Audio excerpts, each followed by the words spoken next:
Bienvenidos, Hare Krishna. Saludos a todos ustedes, espero que se encuentren bien. Tenemos hoy miércoles 5 de abril. Estamos en segundo canto, capítulo 6, texto número 17. Bienvenidos. Om Namo Bhagavate Vasudevaya. Om Namo Bhagavate Vasudevaya. Om Namo Bhagavate Vasudevaya. Swadishnyam Pratapam Prano Bahischa Pratapatyasaum Evam Variyam Pratapams Tapatyantar Bahipumam. La traducción es la siguiente. El sol ilumina tanto interna como externamente mediante la expansión de su radiación. En forma similar, la Suprema Personalidad de Dios, mediante la expansión de su forma universal, mantiene todo en la creación, tanto interna como externamente. El significado escrito por Srila Prabhupada es el siguiente. La forma universal del Señor, o el aspecto impersonal del Señor, conocido como Brahma Jyoti, se explica aquí claramente y se lo compara a la radiación del Sol. La luz solar puede que se expanda por todo el universo, pero la fuente de la luz solar, es decir, el planeta Sol, o la deidad conocida como Surya Narayana, es la base de esa radiación. En forma similar, la Suprema Personalidad de Dios, el Señor Krishna, es la base de la radiación Brahma Jyoti impersonal, o el aspecto impersonal del Señor. Eso se confirma en la Bhagavad Gita 14:27. Así que la forma universal del Señor es una imaginación secundaria de la forma impersonal del Señor. Y la forma primaria del Señor es Syama Sundara, con dos manos tocando su flauta eterna. El 75% de la radiación expansiva del Señor se manifiesta en el cielo espiritual, llamado Tripada Vibhuti. Y el 25% de su radiación personal comprende la expansión entera de los universos materiales. Eso también se explica claramente en la Bhagavad Gita 10.42. Así pues, la expansión del 75% de su radiación se denomina su energía interna, mientras que la expansión del 25% se denomina energía externa del Señor. Las entidades vivientes que son residentes tanto de las expansiones materiales como de las espirituales son su energía marginal, llamada Tatastha Shakti, y tienen la libertad de vivir en cualesquiera de las energías, externa o interna. Aquellos que viven en la expansión espiritual del Señor se denominan almas liberadas, mientras que los residentes de la expansión externa se denominan almas condicionadas. Si tan solo hacemos un cálculo aproximado del número de residentes de las expansiones internas y lo comparamos con el número de residentes de la energía externa, podemos concluir fácilmente que las almas liberadas son muchísimo más numerosas que las almas condicionadas. Aquí termina el comentario escrito por Srila Prabhupada. Vamos a hablar un poco hoy acerca de las almas condicionadas, las almas liberadas. Vamos a tocar también el tema del sol, la presencia del sol con tanta frecuencia se utiliza al sol como, como un recurso para comparar ciertas cualidades del Señor Supremo. Creo que podemos empezar con esto último que mencioné en relación al sol, no solamente en la comprensión Vaishnava se le da este protagonismo, digamos, ocasional al sol, comparándolo con cualidades de Krishna, sino que sabemos también, ¿no? Un estudio físico secular, digamos, nos lleva a la misma conclusión de que el sol es la fuente de vida, ¿no? ¿Qué pasaría si no tuviéramos sol?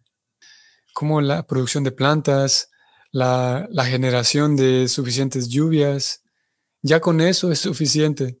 Si no hay generación ni lluvias ni de plantas, adiós. La cantidad de nutrientes que reciben los seres vivos a través del sol, las mismas plantas, los mismos seres humanos, los animales que se alimentan de plantas, las, una cantidad tan grande de actividades está incluidas, está presente el sol en ellas y simplemente dependemos de la presencia del sol. La energía misma, la energía eléctrica, todo tipo de actividades está vinculadas con el sol. Ambas cosas, ya sea su acción directa, o sea, iluminarnos, que es la acción más evidente, digamos. Evidente en el sentido literal incluso, porque si no hubiera sol no pudiéramos ver. Y alguien podría decir de que, bueno, si no hay sol, pues tenemos energía eléctrica. Pero de vuelta necesitamos sol para generar energía eléctrica. Similarmente la presencia de Dios. No solamente Dios porque tengo una comunión con Dios cuando voy al templo, sino que en realidad todo, la creatividad, el instinto. Ustedes recordarán, Krishna habla de sí mismo en la Gita, refiriéndose él dice, yo soy la manera fina de hablar, dice él, entre tantas otras cosas, la creatividad de los creativos, la fuerza del fuerte. Y justamente leímos hace unos días atrás cómo hay diferentes líderes y diferentes personas, sí, líderes en la sociedad, y todos ellos reciben sus cualidades de la fuente de todo, que es Krishna, que es Dios. Por lo tanto, el ejemplo es bastante apropiado. Sin la presencia del sol no se podría vivir y similarmente sin la presencia de Dios. Desde la trinchera de la apologética es un tema interesante también. Toda religión, tarde o temprano, de formas diferentes, llega al punto de darse cuenta de que es necesario defender su fe y defender sus propias prácticas con argumentos filosóficos, con argumentos historiográficos, de darle validez a la práctica de la vida espiritual. Y eso es lo que llamamos o lo que conocemos como apologética. Ahora estamos hablando digo esto porque la necesidad de Dios. Alguien podría, algunas personas que se declaran intelectuales, que por ser tan inteligentes concluyeron que Dios no existe y que la religión no sirve. Es uno de sus grandes avances personales. Ahora soy una persona tan abierta, de mente tan abierta y tan estudiado que ya entendí que la religión es un estorbo. Y Dios, por lo tanto, es una cosa infantil para solamente personas idiotas que no piensan bien, que necesitan a un Dios para vivir. Hay personas así, ¿no? Y la apologética, entonces, tiene el trabajo de presentar suficientes argumentos, como hoy lo estamos hablando aquí. Bueno, hoy no estamos presentando suficientes argumentos, solamente hemos visto la comparación con el sol, pero pudiéramos partir de eso, partiendo de allí, pudiéramos argumentar de manera seria, de manera ordenada, de manera inteligente, por qué una sociedad necesita de Dios, por qué un ser humano necesita del todo el aparato conocido como religión, que no es el tema nuestro hoy. Solo menciono que es interesante esa discusión, ese diálogo. ¿Por qué? En sentido práctico, en sentido pragmático, aterrizado a la vida práctica, ¿qué resultados beneficiosos obtiene una persona de adherirse a una religión? Y eso trae otros temas, otros temas que orbitan sobre ese tema central, porque podríamos luego preguntarnos qué es una religión, cómo reconocemos una religión genuina de una simple secta. Es otro tema que, como dije, está ahí eh, vinculado con el tema central de la importancia de Dios en la sociedad. En fin de cuentas, el verso mismo nos lleva en esa dirección, de detenernos a pensar que en realidad no se puede vivir sin Dios. Y esa es la conclusión a la que llega un alma liberada, que es el segundo tema que fue incluido aquí. Un alma liberada llega al momento en el que se da cuenta y ve con verdadera visión, como Krishna dice en la Gita. Voy a intentar localizarlo aquí brevemente. Un alma liberada llega al momento en el que se da cuenta de que sí, no puede existir nada sin Dios, porque, como leíamos hace un par de versos atrás, los grandes líderes, los grandes inventos que se llevan a cabo, las personas tan importantes a nivel social como profesores, médicos, todas esas personas dedicaron su vida, por ejemplo, o parte de su vida, muy seriamente a estudiar, para hoy por hoy ser buenos médicos, ser buenos profesores. Y el acto de estudiar, toda esa inteligencia para adquirir ese conocimiento y luego volcarlo en la práctica, es inteligencia que viene de Dios. Todo ese conocimiento que fue heredado generación tras generación para que hoy el médico estudie medicina, todo eso viene de Dios. Y eso alcanza a verlo con claridad un alma liberada. Vamos a hablar también un poco vamos a hablar un poco de algunas características de un alma condicionada, o sea, nosotros. Vamos a localizar este verso de la Gita. Krishna dice en el capítulo 6, texto 30, aquel que me ve en todas partes y que ve todo en mí, yo nunca lo pierdo a él y nunca él me pierde a mí. Justamente ese es un alma liberada que sabe que la mano de Dios está presente en todo, la intervención de Dios y por lo tanto la gracia de Dios, la misericordia de Dios está en todos lados. Y como dije, uno puede, y en un sentido debería hacer el Bhakti nos invita a que hagamos este tipo de meditación, de reflexión, para llevarlo a una contemplación. Y esa contemplación haga directamente un impacto sobre nuestra vida y vivamos siempre en Krishna. Vivamos siempre conscientes de Krishna. Ahora, nosotros hablamos de almas liberadas prácticamente todo el tiempo y almas condicionadas. Es un tema recurrente y es uno de los temas centrales en el Bhakti. Tan central que nosotros estamos tratando de pasar de una categoría a la otra, de almas condicionadas a almas liberadas. Y ya que el término alma liberada viene acompañado con ciertas cualidades, un alma liberada tiene tales y tales cualidades. Eso por un lado. Número dos, el segundo factor aquí es nuestra tendencia a idealizar todo. Entonces idealizamos, si bien ya el alma liberada tiene ciertas cualidades sorprendentes y admirables, luego nosotros pasamos en un segundo paso, en un segundo nivel, pasamos a idealizar eso. Y en un tercer nivel, por idealizarlo, como una consecuencia de estos dos primeros pasos, es muy probable que terminemos concluyendo de que nosotros nunca llegaremos allí. De que, bueno, sí, estudio y leo y practico, pero un alma liberada, y en un sentido, es necesario que nosotros podamos observar en nosotros mismos cuánto progreso estamos haciendo y cuánto me estoy liberando. Aquí la pregunta es, ¿liberando de qué? Afortunadamente tenemos respuesta para eso. Digo porque de alguna manera es fácil simplemente, tal como ustedes y yo, y la mayoría de, vamos a decir, los 8.000 millones de personas que vivimos en este planeta, tenemos en general la tendencia a automatizar todo, a volver automático todo, volvernos autómatas. Y eso también puede traerse a la vida devocional.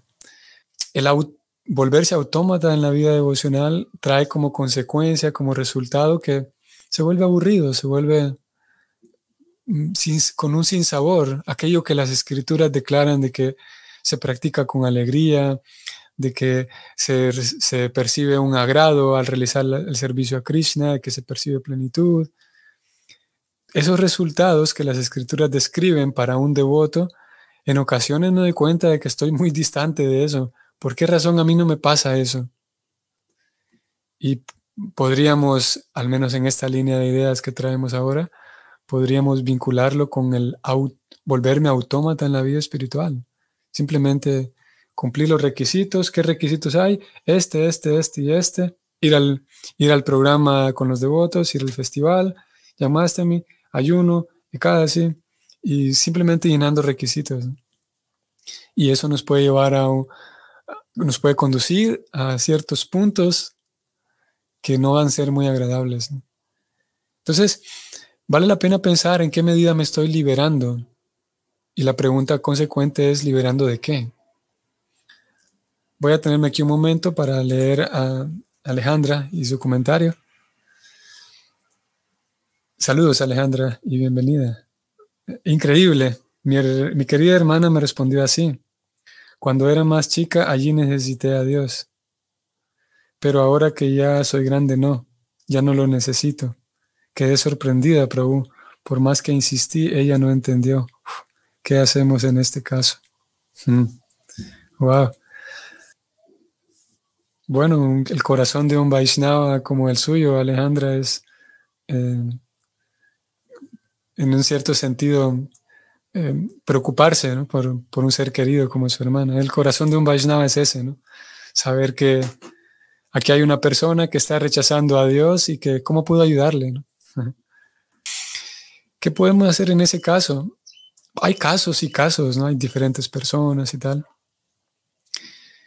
Y el ejemplo que tenemos, tanto de Srila Prabhupada, el ejemplo en acción, Prabhupada en acción, el ejemplo que tenemos de Krishna mismo en acción, es que ellos, primero Krishna siendo el maestro espiritual supremo, no hay nadie que tenga mayor autoridad que Krishna. Y luego tenemos Srila Prabhupada, que es también una acharya con letras mayúsculas.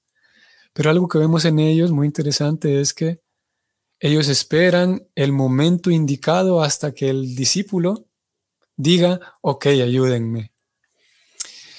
Y eso es difícil. Eso es difícil. Justamente por eso Krishna es supremo en todo y Krishna también es supremo en paciencia. En paciencia, esperar hasta que la persona decida dejarse ayudar. Y eso también lo vuelve difícil porque hay que tener, aparte de paciencia, tolerancia. Hay que tolerar la tristeza de que esta persona está encaminándose a un lugar que va a sufrir más, pero tengo que tolerar la tristeza de verlo arruinarse la vida, podemos decir. No sé si es el caso de su hermana, definitivamente estoy hablando aquí en un sentido general, ¿no?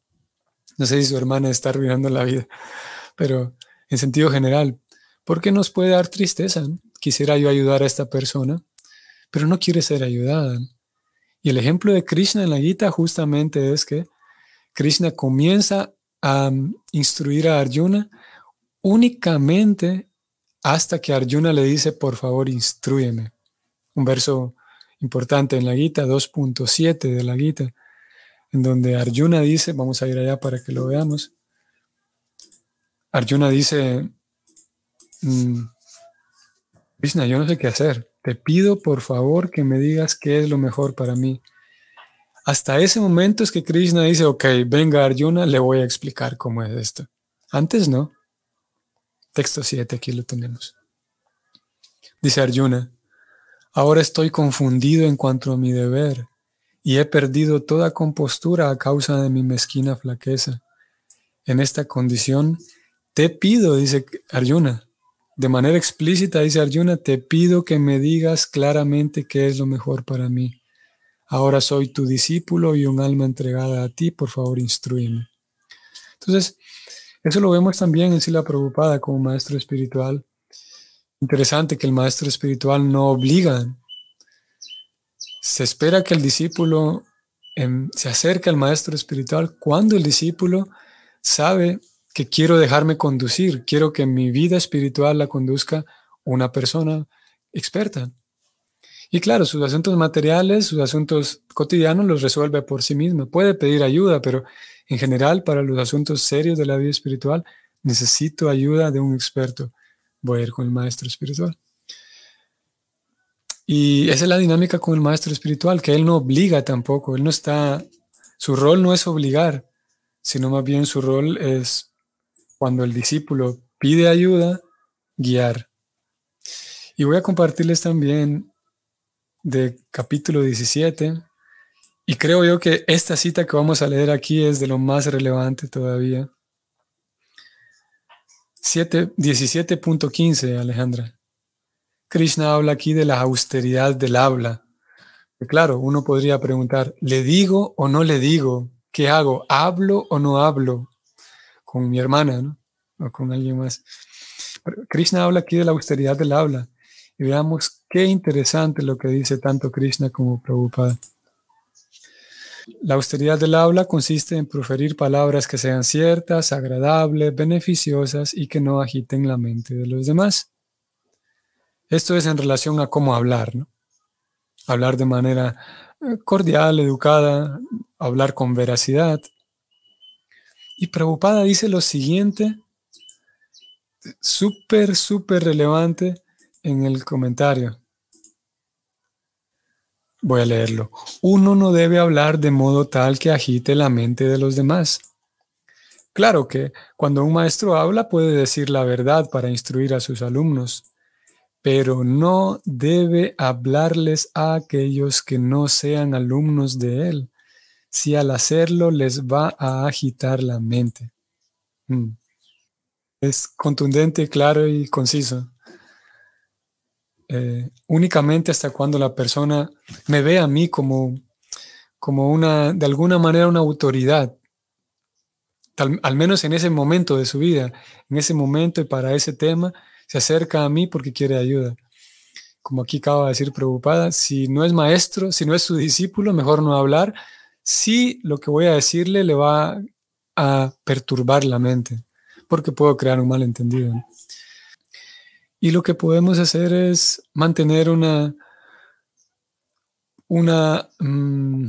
medida de lo posible, una actitud de cordialidad con la persona y en la medida de lo posible, ¿eh? De confianza y de cordialidad, de amistad, para que cuando llegue un momento de crisis en la persona, mi relación con ella siga vigente y ella me tome como alguien a quien pueda acudir en su momento de crisis. Porque si yo rompo toda relación, puede ser de que en su momento de crisis no acuda a mí. Y como dije, hay tantos casos, ¿no? Porque hay ocasiones en las que simplemente no se puede continuar con la relación. Hay ocasiones en donde se puede mantener esa relación todavía. Y la persona me buscará para algún consejo, porque recordará que yo hablo de cosas espirituales. Entonces, el alma eventualmente va a necesitar eso y me puede buscar. Eso podría yo responder, Alejandra. Pienso que tal vez puede ser útil. Voy a leer a Gabriela. Saludos, Gabriela. Pregunta: previo a ser almas condicionadas, ¿fuimos almas liberadas? ¿Decidimos venir a la experiencia material o pasó algo que nos hizo venir a la experiencia condicionada? De acuerdo con Srila Prabhupada, es que nosotros vinimos del mundo espiritual, vinimos procedentes de allá, lo cual quiere decir que éramos almas liberadas, ¿no? Y vinimos de allá, por eso Prabhupada habla de volver a casa, volver al hogar, porque estuvimos allá. No puede ser posible que el alma fue creada en el mundo material, porque el mundo material es temporal, mientras que el alma es eterna. El alma fue creada en el reino eterno, digamos, y eventualmente entramos al mundo material. Ahora, ¿cómo entramos al mundo material? Como dije, este es un tema que grandes eruditos y grandes devotos muy entendidos en las escrituras han dialogado. Las escrituras no dan una descripción así única acerca de cómo vinimos. Y como no dan una descripción única, hay diferentes interpretaciones. Y justamente ayer hablábamos de los temas periféricos y centrales. Cuando hay descripciones variadas sobre un tema, eso quiere decir, es uno de los indicios de que es un tema lateral, que no es central. Es así como a Prabhupada le preguntaron en alguna ocasión de cómo vinimos aquí, y Prabhupada respondió que lo mejor era centrarse en aprender a cómo salir de aquí. Decía Prabhupada, si uno se cae del barco, mejor primero es nade un poco y vuelva a subirse al barco en vez de quedarse flotando ahí preguntándose cómo me caí. Eso es lo que Prabhupada respondió en su momento, haciendo referencia a que no es un tema relevante para nuestra vida espiritual. Sin embargo, es válido tener la inquietud, es necesario tener la inquietud de querer conocer la respuesta y tratar de encontrar respuestas que de alguna manera lo dejen a uno satisfecho. La forma en la que algunos Vaishnavas resuelven este asunto es que el alma, en cierto momento, movida por una cierta curiosidad de querer saber qué es lo que se experimenta al ser el dueño, al ser el controlador, al ser el centro de todo, movido por esa curiosidad, entonces Krishna, por su gran misericordia, crea un lugar que es crea un lugar para que ese alma tenga esa experiencia. Es como, sí, como la mamá cocinando y entonces el niño también quiere cocinar. Entonces la mamá le presta un cuchillo, le presta unos juguetes para que mientras ella cocina también, el niño o la niña sienta que está participando del acto de cocinar. Como dije, algunos Vaishnavas lo resuelven así. Si usted plantea esta pregunta a otros Vaishnavas, posiblemente consiga otras respuestas. Entonces, una vez que el alma tiene esa curiosidad de querer saber qué es el ser el centro, qué se siente ser el controlador, el dueño, Krishna le presta este lugar, que es el mundo material. El alma entra aquí, satisface sus deseos, pero una vez que llega aquí, tiene más ocurrencias y sigue intentando ser el dueño, sigue intentando explotar, y luego imagina que quiere ir a tal lugar, y luego imagina que quiere tener tal cosa, y así pasa una eternidad, y al punto de que olvida que su verdadera casa es con su papá. Pero aquí añora ser un gran esto, un gran lo otro, añora estar en tal posición. Entonces Krishna, como Krishna le acompaña en la forma de Paramatma, le va satisfaciendo esos deseos, hasta que llega un punto, un bello día en que el alma recuerda que, hey, mejor volvamos a casa, que es nuestra situación. Y para que eso ocurra, se necesita un maestro espiritual que nos, en aquella carrera tan desenfrenada que nosotros llevamos buscando cosas, buscando estímulos, huyendo de problemas, un día encontramos a un maestro espiritual que nos dice, hey, hay que volver a casa. Recordemos que antes de estar aquí en esta vida tan loca, estábamos en casa, volvamos. Y esa es nuestra situación. Así que esa es una descripción partiendo desde la compasión, porque, y bueno, como dije, es la descripción que algunos Vaishnavas dan, esa es la descripción con la cual yo me quedo. También hay otras formas de verlo. Hay quien podría decir que Krishna como una forma de castigo nos envió aquí porque nos rebelamos contra él. Para mí, a mí no me termina de satisfacer esa respuesta porque en toda la vida devocional lo que siempre prevalece es la gracia de Krishna, la compasión.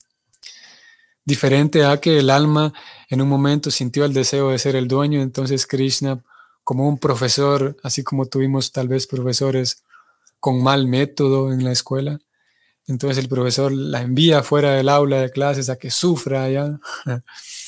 Podemos tener esa visión de que el alma fue enviada aquí como un castigo por Krishna. Sin embargo, como dije, yo formo parte del grupo que nos quedamos con la visión compasiva de Krishna, que es por su gracia que se crea el mundo material, no como un castigo, sino más bien por su propia misericordia para que experimentemos aquella ligera curiosidad que tuvimos de venir aquí. Y El detalle es que esa ligera curiosidad nos ha vuelto almas condicionadas, que era el tema de lo que planeaba hablar, lo vamos a dejar para mañana. Diferentes formas de condicionamiento, que estaba yo diciendo que las almas liberadas ven a Dios en todos lados, mientras que las almas condicionadas no. Y hay algunas formas de condicionamiento que yo estaba diciendo, con esto vamos a terminar para dejarlo aquí, pero lo vamos a seguir el día de mañana. Cómo es que, si bien es verdad, yo puedo ver lejano el concepto de alma condicionada, de alma liberada, perdón, y puede parecer eh, como una tarea demasiado enorme, demasiado abrumadora, el yo mismo intentar volverme un alma liberada. Es como una empresa tan grande, ¿no? Pero podemos empezar con cosas pequeñas y en un sentido es necesario que empecemos con cosas pequeñas. Como por ejemplo, puedo monitorear en mi propia vida. A veces venimos allí cargando traumas y dolencias y heridas y eso es necesario limpiarlo de nuestra vida. Un alma liberada también está liberada de estas cosas, de heridas y vacíos, traumas, como dije. Y eso es necesario observarlo. El Bhakti, justamente el Bhakti, esto es algo tan genial del Bhakti, que pide como requisito que el estudiante tenga una vida saludable. Porque para que una persona, a ver, uno puede cultivar un hábito saludable. Y aquellas personas que tienen hábitos saludables, cuando es sostenible el asunto, cuando se sostiene en el tiempo, es un síntoma de amor propio, ¿no? El comer apropiadamente, diferentes cosas que creo que ya para mañana vamos a dejar este tema. Y cómo podemos aterrizar el asunto de liberarme de cosas. Pero el Bhakti pide que uno tenga una vida saludable. Y una vida saludable solamente es sostenible si uno tiene amor propio. En otras palabras, el Bhakti exige de uno que uno tenga amor propio por uno mismo primero, simultáneamente de que cultiva el amor hacia Krishna. Y si uno descuida su vida y uno descuida la vida saludable y uno se desordena en el comer, se desordena en el dormir, se desordena en su propia vida, que es un síntoma de falta de amor propio, entonces no va a dar resultado el Bhakti. Así que, bueno, varias cosas hemos hablado, varios puntos sueltos hablamos hoy, de cómo el alma liberada está liberada por eso, porque entre otras cosas también tiene ese amor propio y por ahí podemos empezar y así podemos acercarnos un poco más, abrazar un poco más y perderle más, un poco más de miedo, perderle miedo al concepto de alma liberada y de manera intencional ir trabajando para ello, ir caminando hacia allá de manera, como dije, intencional y enfocada, de manera voluntaria. Vamos buscando ser almas liberadas. Muy bien. Vamos a detenernos aquí. Saludos, Gabriela. Sí, Prabhu, gracias por su respuesta. Regresar a casa. Rezo porque todos lo hagamos. Sí. Hacia allá vamos, ¿no? Y en un sentido ya llegamos. Entonces, que tengan un bonito miércoles. Estamos ya en esta Semana Santa. Yo me había escapado a mencionarlo. Bueno, aunque yo no lo mencione, ustedes ya lo saben, que estamos en Semana Santa, ¿no? Días definitivamente especiales, a pesar de que alguien pueda argumentar de que no, que la Semana Santa, el calendario está mal, la iglesia está mal. Con todo y todo, aquellos días en donde colectivamente se está realizando actividades para ofrenda al Señor, actividades espirituales, religiosas, con mayor conciencia, son días, sin duda, días de beneficio espiritual. No hay ninguna necesidad para menospreciar la Semana Santa. Si bien es verdad, nosotros aprendemos que prácticamente podemos volver todas las semanas, podemos volver las Semanas Santas, ¿no? En la medida en la que santificamos nuestra propia vida. Entonces, hasta mañana. Hare Krishna.